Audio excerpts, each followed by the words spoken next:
بسم اللہ الرحمن الرحیم۔ آج کی اس ویڈیو میں ہم آپ سے گفتگو کریں گے کہ انسان کو اپنا ماضی کبھی نہیں بھولنا چاہیے۔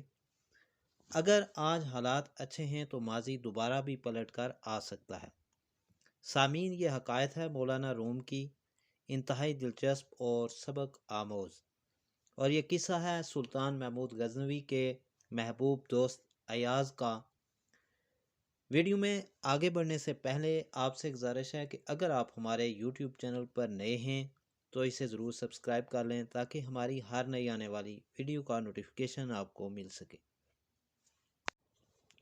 سلطان محمود غزنوی کے محبوب اور دوست ایاز، جو کبھی بہت ہی مفلس اور نادار تھا، اس نے اپنی بوسیدہ پوستین اور پھٹے پرانے جوتے جو کبھی اس کی ملکیت تھے ایک کمرے میں بحفاظت رکھ لیے تھے۔ جب وہ وزیر بنا تو اپنی فرصت کے لمحات اسی کمرے میں جا کر اپنی پوستین اور جوتے دیکھنے میں گزار دیتا تھا کہ شاید ہی کوئی دن ہو کہ وہ ان اشیاء کی زیارت نہ کرتا ہو۔ سلطان کے دیگر امراء اور درباری بھی اس پر نظر رکھتے تھے اور سوچتے رہتے تھے کہ وہ اس کمرے میں کیوں جاتا رہتا ہے۔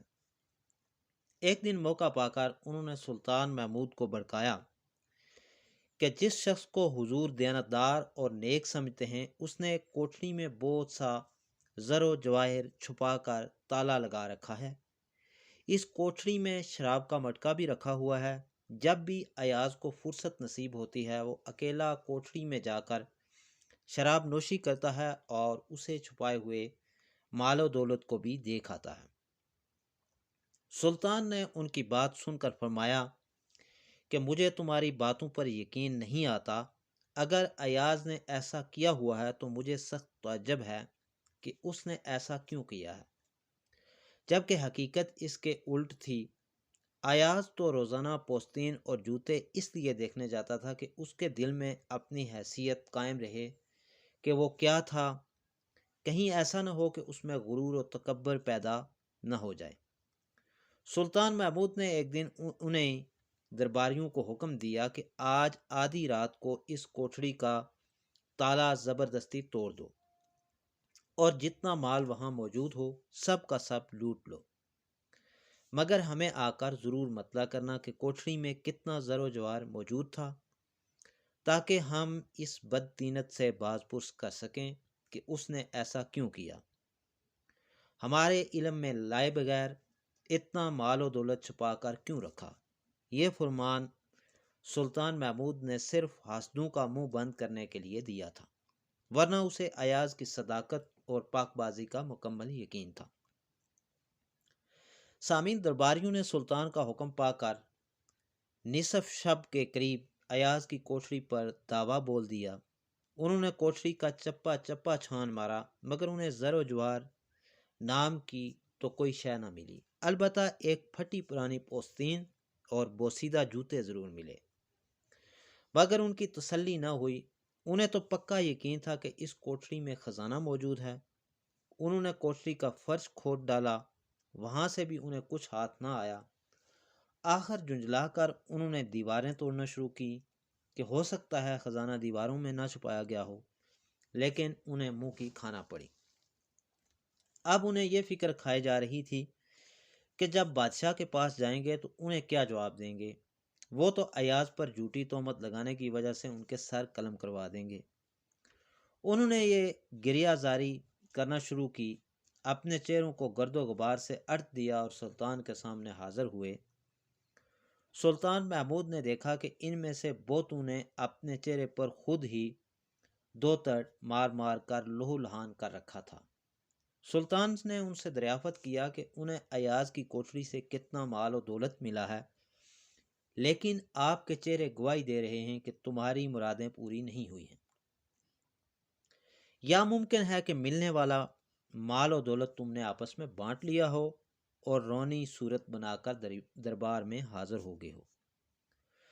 سلطان محمود کے منہ سے یہ کلمات سنتے ہی سب کے سب ان کے قدموں میں گر کر معافیاں طلب کرنے لگے۔ ہر ایک کی زبان پر ایک ہی جملہ تھا، سلطان ذی قدر، اگر ہمیں سولی پر چڑھا دیں تو بھی آپ پر ہمارا خون حلال ہے، اور اگر معاف فرما دیں تو یہ آپ کی اعلی ظرفی ہوگی اور ہم پر احسان عظیم ہوگا۔ سلطان محمود نے فرمایا کہ آج نہ تو میں تمہیں سزا دوں گا اور نہ ہی آزاد کروں گا، تمہارا فیصلہ ایاز ہی کرے گا، کیونکہ تم سب نے اس کی عزت و آبرو کی دجیاں بکھیری ہیں۔ تمہاری ساری کارروائی سے جو صدمہ ایاز کو پہنچا ہے اس کا درد وہی جانتا ہے، اس لیے سزا بھی وہی تجویز کرے گا۔ سلطان محمود نے ہرکارہ بھیج کر ایاز کو دربار میں طلب کیا۔ جب وہ حاضر ہوا تو سلطان نے اسے کہا کہ یہ سب درباری تمہارے مجرم ہیں، آج تمہیں پورا پورا اختیار دیا جاتا ہے کہ جو سزا چاہو ان کے لیے تجویز کرو، ہماری طرف سے اس کی توثیق کر دی جائے گی۔ ایاز نے سلطان کی درازی عمر کی دعا کی اور قدم بوسی کرتے ہوئے کہا، اے شاہ ذی وقار، خدا آپ کا اقبال بلند کرے، بندہ کی کیا مجال کہ آپ کے اختیارات اپنے ہاتھ میں لوں۔ میں تو یہ عرض کروں گا کہ جب آفتاب اپنی روشنی دکھاتا ہے تو تمام راستے آسمان سے غائب ہو جاتے ہیں، کسی ذہل، مشتری، عطارد یا زہرا کی کیا مجال کہ آفتاب کے سامنے ٹھہر سکیں۔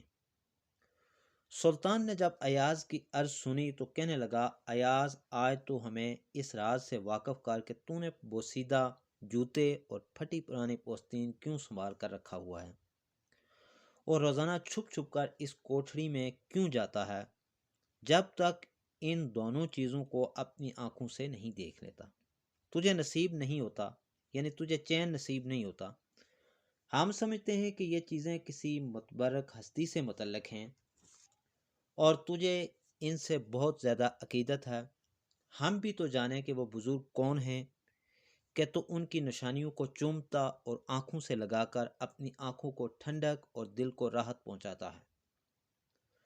سلطان نے جب یہ باتیں کی تو ایاز سلطان کی باتیں سن کر آبدیدہ ہو گیا اور اس کی آنکھوں سے چھم چھم نیر برسنے لگے۔